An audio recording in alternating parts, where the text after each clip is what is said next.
I just wanted us to talk very briefly about something that we hear once in a while, but we don't look at too closely sometimes. And it's called the kingdom of God.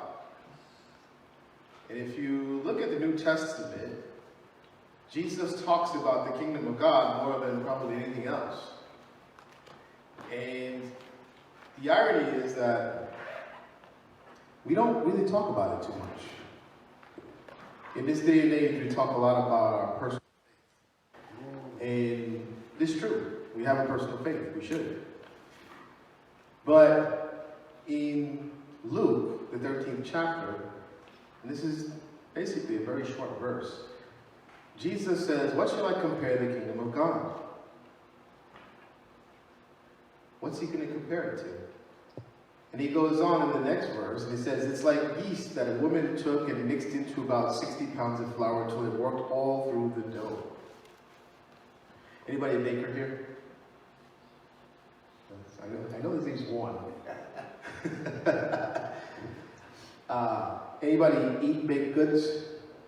All right, that's everybody. All right, except for the keto people. But even they eat baked goods. But you notice that the reason why the dough is not as hard as a rock is because someone put a little bit of leavening in it. And it makes it taste delicious. We don't really care how it happens. It just does. We don't even think about it. The parable, which is a very short one, is one that is used in a positive sense. Most of the time when we hear about leavening in the Bible, it's very beware of the leavening of the Sadducees and the Pharisees. In fact, the Jewish people weren't allowed to use leavening during their Passover. So, it's a little ironic that Jesus uses this example. What is the kingdom of God like? Have you ever thought about what the kingdom of God is actually like? I don't know if you run into people that I run into. We were talking about this yesterday in the men's group.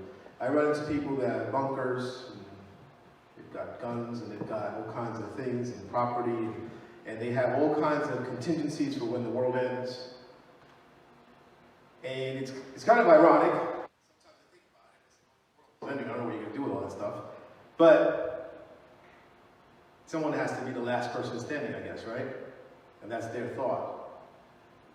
But I always thought to myself, if the world was ending, what does that actually mean for all of us as Christians?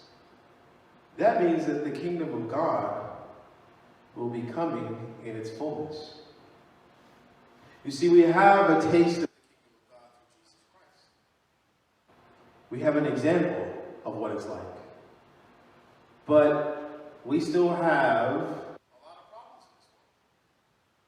We still have a lot of difficulties. So although the kingdom of God is around us and working through us, it's not completely here, is it? Because if it was completely here, we'd all be smiling. We'd all be dancing. We'd all have joy in our life.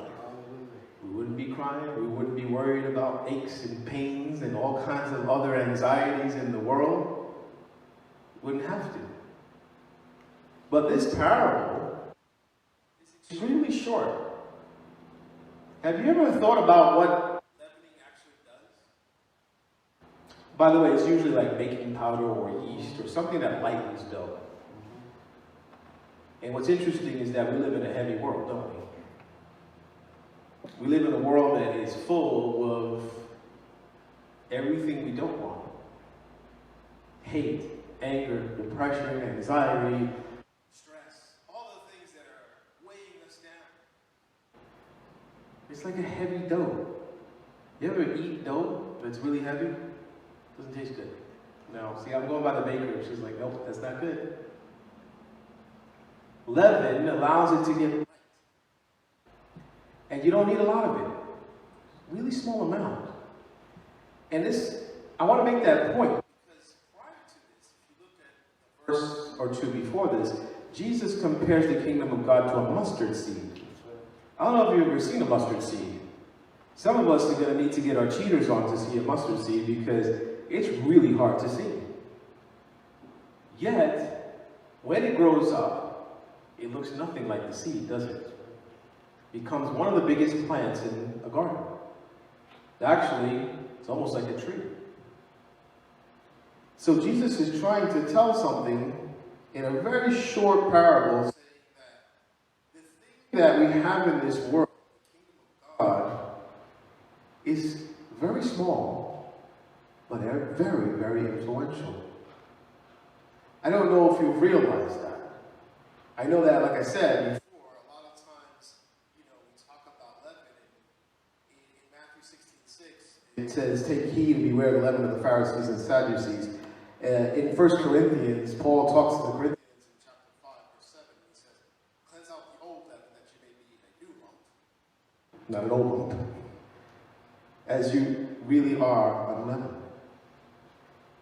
So sometimes we start to realize that, this is just a bad thing. Right? We always look at things in the negative, don't we? We look at how the world is influencing the church. We never really stop to think of how we're influencing the world, do we? We're always looking at how the world is influencing our children, or our politics, or our communities, or all the things that we are concerned about, but we're never really truly concerned about how are we the influence as Christians in this world. And sometimes it's the small things. It starts out small. It's gradual. I don't know if you realize that.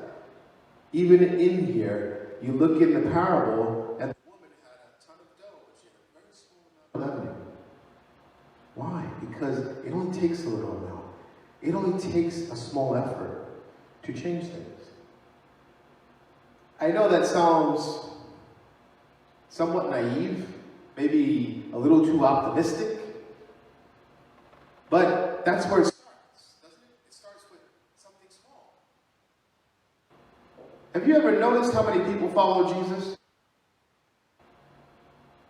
Anybody care to guess how many people proclaim to be Christians in this world? It's over 1 billion. But it only started out with one person who grabbed 12 guys who were a mess and said, "Follow me." And they did. It was a small group. A small group of guys from a pretty relatively no-name, who-cares place changed the world. Turned it upside down. A relatively obscure person, born in Bethlehem, hallelujah, had to leave Bethlehem, become a refugee, live in Africa, by the way, undocumented, come back, and do what? He wasn't a king. He didn't have any great amounts of money and wealth and influence. He started out small. It started out with a prayer, didn't it? These are the things that I want us to start to look at, because sometimes we have this notion that everything has to be big. Everything has to be dramatic. Everything has to be huge. We're accustomed to that here, aren't we? We do things in a big way. I was in Costco a couple days ago, and I realized how big everything is. And I thought to myself, wow, we like to do things in a big way here in America. Even the race that we're having right now today is huge. There's 30,000 people running across all of New York City. I commend them, by the way. I definitely commend them. It is a tough race. But guess what? It starts with the first step, and the next step, and the next step, and the next step. And that's how they start training. And then training turns into a race, and the race turns into a marathon. This parable basically is telling that the kingdom of God is something that penetrates our lives, not just on a personal level, but also at a community level.